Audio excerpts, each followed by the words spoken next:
सभी को नमस्कार। मैं Vimal Kumar Yadav, assistant professor political science, government college के यूट्यूब चैनल में आप सभी का स्वागत करता हूं। आज हमारी चर्चा का टॉपिक है एग्जीक्यूटिव यानी कार्यपालिका। हम कार्यपालिका के बारे में बात करेंगे। ये टॉपिक बीए फर्स्ट ईयर में एक पुस्तक है, फाउंडेशंस ऑफ पॉलिटिकल साइंस, राजनीति विज्ञान के मूल आधार, उसके सिलेबस का हिस्सा है। इसके अलावा एमए में जो पुस्तक चलती है, मॉडर्न पॉलिटिकल थ्योरी, आधुनिक राजनीतिक सिद्धांत, ये पुस्तक कुछ यूनिवर्सिटीज़ में एमए प्रीवियस में है, कुछ यूनिवर्सिटीज़ में एमए फाइनल में है। तो उस आधुनिक राजनीतिक सिद्धांत पुस्तक के पाठ्यक्रम का भी ये बिंदु हिस्सा है कि कार्यपालिका एग्जीक्यूटिव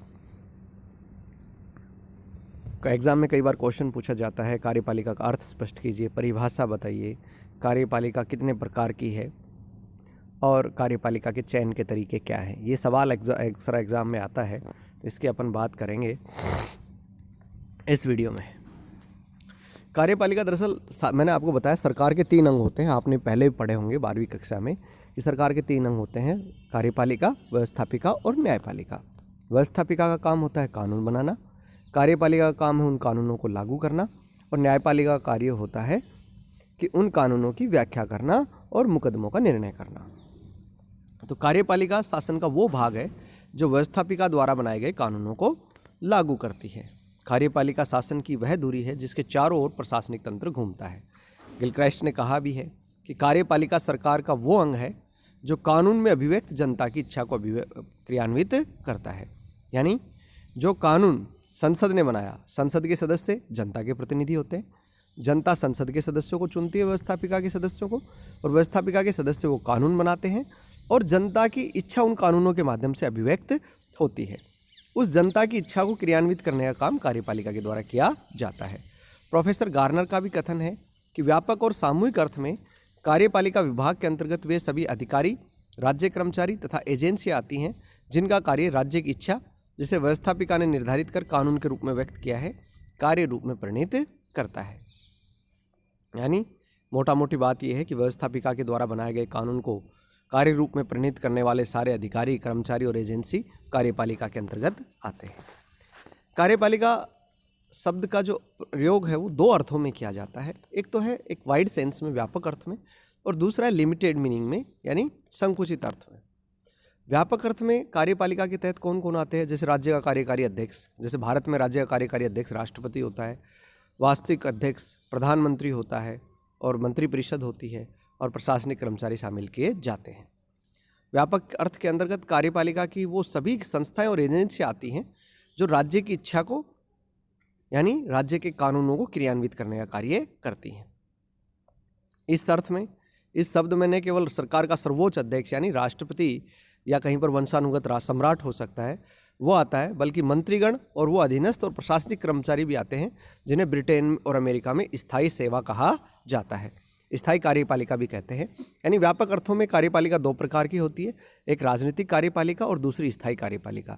राजनीतिक कार्यपालिका में राष्ट्रपति, प्रधानमंत्री, मंत्रिपरिषद के सदस्य आते हैं। स्थायी कार्यपालिका के तहत नौकरशाह आते हैं। संकुचित अर्थों में कार्यपालिका में वही व्यक्ति सम्मिलित हैं जो नीति निर्धारित करते हैं, योजनाएं बताते हैं और कानूनों का क्रियान्वयन करते हैं। इन्हें राजनीतिक कार्यपालिका कहते हैं। यानी छोटे अर्थ के अंदर कार्यपालिका के अंदर नौकरशाहों को शामिल नहीं किया जाता, स्थायी कार्यपालिका को शामिल नहीं किया जाता, बल्कि केवल राजनीतिक कार्यपालिका को ही शामिल करते हैं। जैसे इंग्लैंड में सम्राट, प्रधानमंत्री और उसका मंत्रिमंडल, भारत में राष्ट्रपति, प्रधानमंत्री और मंत्रिमंडल, अमेरिका में राष्ट्रपति और उसका मंत्रिमंडल कार्यपालिका के अंतर्गत आएंगे। कार्यपालिका के प्रकार कौन कौन से हैं? ये क्वेश्चन कई बार आता है कि कार्यपालिका के प्रकार हैं। पहला, राजनीतिक और स्थायी कार्यपालिका, जिसे पॉलिटिकल एंड परमानेंट एग्जीक्यूटिव कहा जाता है, यानी राजनीतिक और स्थायी कार्यपालिका। दूसरी होती है nominal and real executive. Nominal and real executive क्या होती है? नाम मात्र की कार्यपालिका और वास्तविक कार्यपालिका। तीसरी होती है सिंगुलर एंड प्लूरल एग्जीक्यूटिव, यानी एकल और बहुल कार्यपालिका। चौथी होती है हेरेडिटरी एंड इलेक्टिव एग्जीक्यूटिव, वंशानुगत और निर्वाचित कार्यपालिका। और 5वीं होती है responsible and non responsible executive, यानी उत्तरदायी और अनुत्तरदायी कार्यपालिका। इन 5 कार्यपालिकाओं के बारे में अपन एक एक करके डिटेल से पढ़ेंगे। सबसे पहले बात करते हैं राजनीतिक और स्थायी कार्यपालिका, जिसकी बात अपन कर भी चुके हैं। कि कार्यपालिका में जो जनता के निर्वाचित प्रतिनिधि होते हैं वो राजनीतिक कार्यपालिका है, और जो प्रशिक्षित स्थायी प्रशासक होते हैं वो स्थायी कार्यपालिका है। जनता के निर्वाचित प्रतिनिधि राजनीतिक कार्यपालिका के कहते हैं। जैसे भारत के अंदर राष्ट्रपति, प्रधानमंत्री, मंत्रिपरिषद, ये राजनीतिक कार्यपालिका है, और जो IAS अधिकारी हैं और अन्य अधिकारी हैं वो स्थायी कार्यपालिका के अंदर आते हैं। जो राजनीतिक कार्यपालिका के जो सदस्य होते हैं वो जनता के द्वारा चुने जाते हैं। इनका कार्यकाल जनता के द्वारा चुने जाने पर ही निर्भर करता है, जबकि स्थायी जो कार्यपालिका के सदस्य वो सेवानिवृत्ति की आयु तक पद ग्रहण करते हैं। जैसे अपन चुनते हैं प्रधानमंत्री की भाई संसद के लोकसभा के कार्यकाल पर निर्भर करता है उसका कार्यकाल। लोकसभा के सदस्यों को अपन 5 साल के लिए चुनते हैं, ठीक है। तो सामान्यतः अगर उसको बहुमत प्राप्त है तो प्रधानमंत्री का कार्यकाल भी 5 वर्ष होता है, राष्ट्रपति का कार्यकाल भी 5 वर्ष होता है। और ये जो स्थायी कार्यपालिका के सदस्य होते हैं ये रिटायरमेंट की आयु तक जो है ना कार्य करते हैं, यानी 60 वर्ष की आयु तक। तो 60 वर्ष की आयु तक यानी इनका एक लंबा कार्यकाल होता है, इसलिए इनको स्थायी कार्यपालिका कहा जाता है। ये जो स्थायी कार्यपालिका के सदस्य हैं वो राजनीतिक दृष्टि से पूर्णतः निष्पक्ष होकर कार्य करते हैं। उनका कार्य राजनीतिक कार्यकारी को सहयोग करना होता है। तो ये तो बात होगी राजनीतिक और स्थायी कार्यपालिका की। दूसरी अपन बात करते हैं नाम मात्र की एवं वास्तविक कार्यपालिका, नॉमिनल एंड रियल एग्जीक्यूटिव। संसदीय शासन प्रणाली के अंदर कार्यपालिका में ये भेद पाया जाता है। नाम मात्र की कार्यपालिका वह होती है जिसके हाथ में वास्तविक शक्तियाँ नहीं होती, वह राज्य करती है किंतु शासन नहीं करती। जैसे हमारे यहाँ राष्ट्रपति होता है, वो नाम मात्र का प्रधान होता है, कहने को तो वो देश का संवैधानिक मुखिया है और सारी कार्यपालिका शक्ति उसके पास है, पर उसकी शक्तियों का वास्तविक प्रयोग प्रधानमंत्री के नेतृत्व में मंत्रिपरिषद करती है। जैसे अपन देखें तो अपने यहाँ फिलहाल राष्ट्रपति हैं रामनाथ कोविंद, प्रधानमंत्री हैं माननीय नरेंद्र मोदी। पावरफुल कौन है आपको पता है, शासन की शक्तियों का वास्तविक उपयोग कौन कर रहे हैं, प्रधानमंत्री श्री नरेंद्र मोदी कर रहे हैं, क्योंकि वो देश की वास्तविक कार्यपालिका है। तो इस शासन की जो सारी शक्ति है वो नाम मात्र की कार्यपालिका में निहित होती है, लेकिन वास्तव में उनका प्रयोग वास्तविक कार्यपालिका के द्वारा किया जाता है। इंग्लैंड का सम्राट और भारत का राष्ट्रपति नाम मात्र की कार्यपालिका है। इंग्लैंड का सम्राट या भारत का राष्ट्रपति जो संवैधानिक उद्देश्य होता है जिसे वास्तविक शक्तियाँ प्राप्त नहीं होती, यानी सारा शासन उसके नाम पर चलाया जाता है। ऐसी पद्धति में वास्तविक जो शक्ति होती है वो प्रधानमंत्री के नेतृत्व वाली मंत्रिपरिषद के पास होती है, और प्रधानमंत्री और उसकी मंत्रिपरिषद व्यवस्थापिका के प्रति उत्तरदायी होते हैं।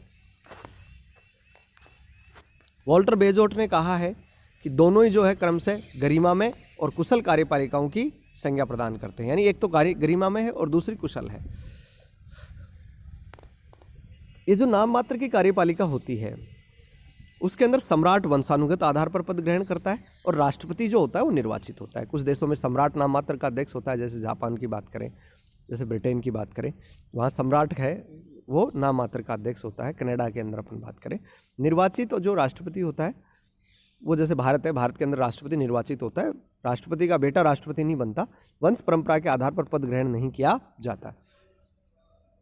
तीसरी है singular and plural executive. Singular and plural executive बोले तो एकल और बहुल कार्यपालिका। जब कार्यपालिका की समूची शक्ति अंतिम रूप से एक व्यक्ति में निहित हो तो उसे एकल कार्यपालिका रहते हैं। यानी शासन की शक्ति यदि एक व्यक्ति के पास है तो उसे हम क्या कहेंगे, एकल कार्यपालिका कहेंगे।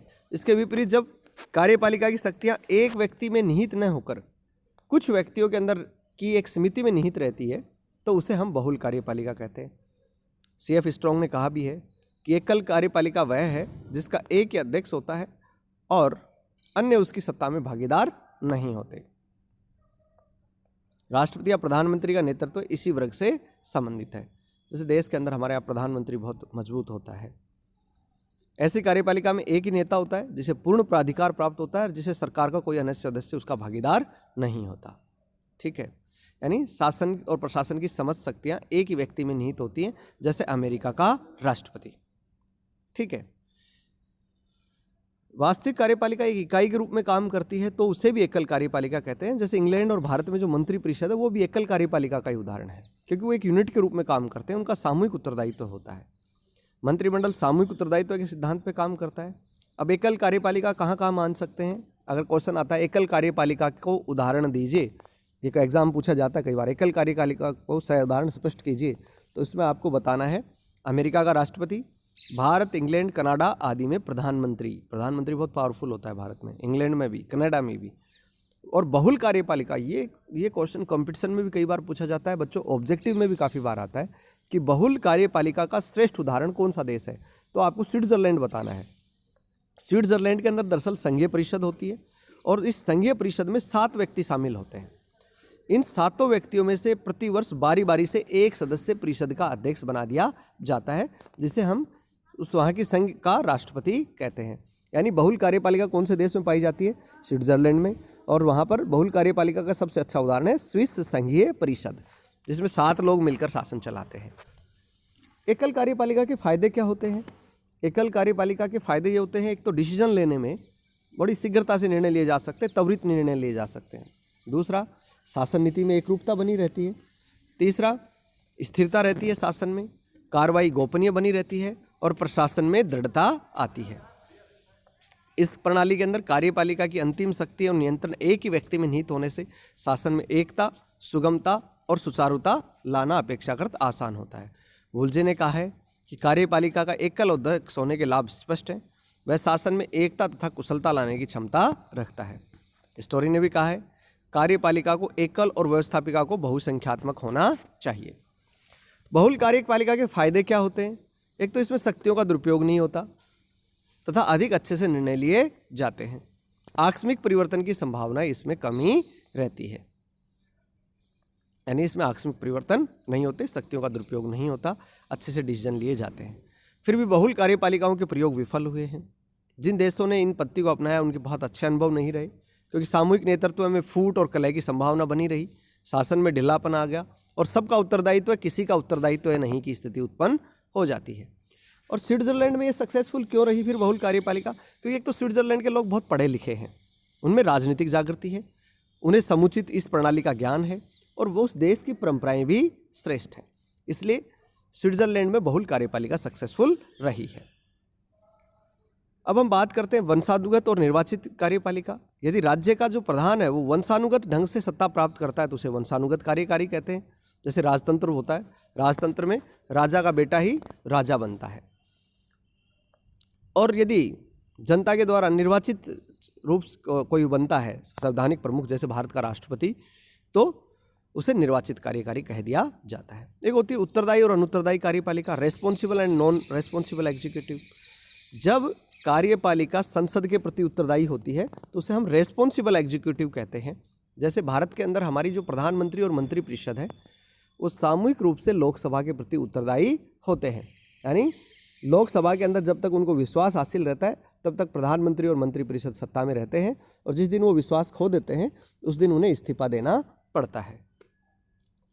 अध्यक्षात्मक शासन प्रणाली के अंदर जो कार्यपालिका होती है वो वहाँ की व्यवस्थापिका के प्रति उत्तरदायी नहीं होती। जैसे अमेरिका है, अमेरिका के अंदर राष्ट्रपति और उसके मंत्री जो है वहाँ की जो व्यवस्थापिका जिसे कांग्रेस कहते हैं उसके प्रति उत्तरदायी नहीं है, उसे अनुत्तरदायी कार्यपालिका कहा जाता है। कार्यपालिका चयन के तरीके कौन से हैं?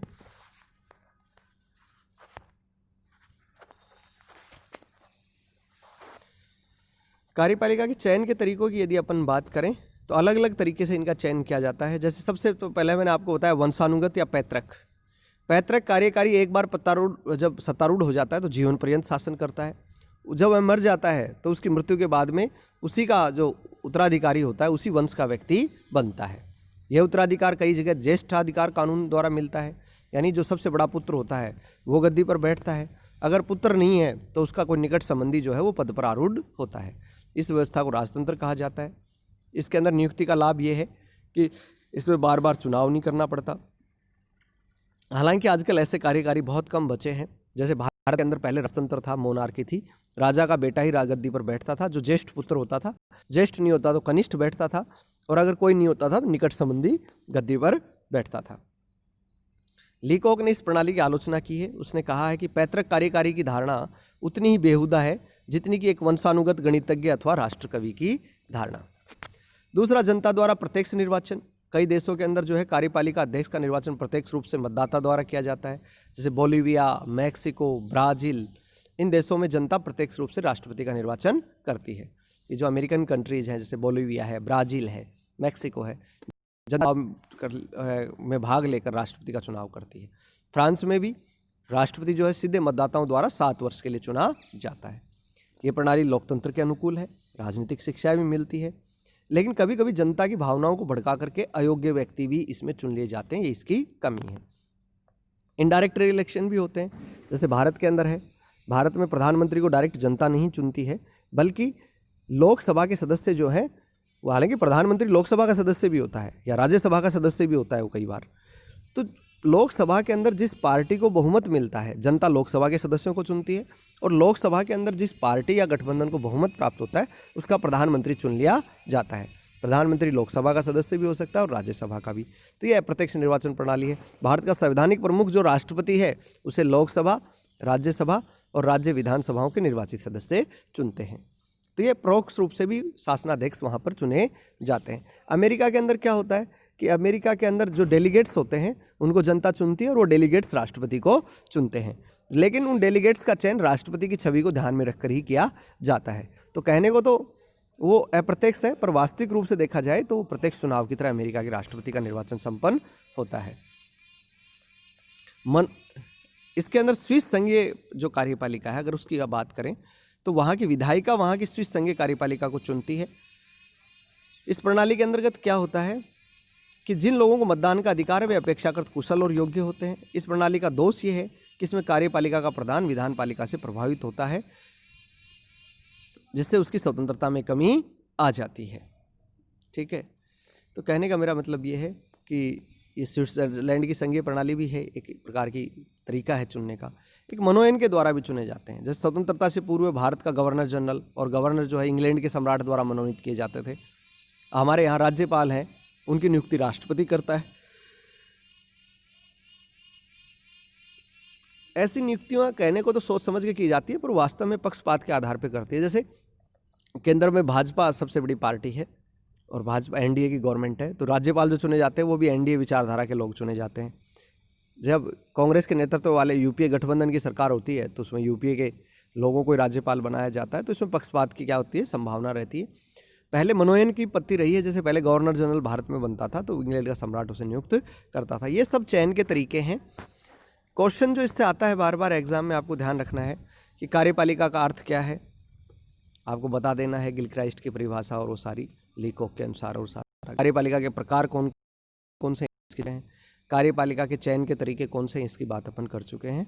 तो ये अलग अलग तरीके हैं जिनके माध्यम से कार्यपालिका चुनी जाती है। एग्जाम में क्वेश्चन छोटा भी आ सकता है और बड़ा भी आ सकता है, आपको अच्छे से याद करना है।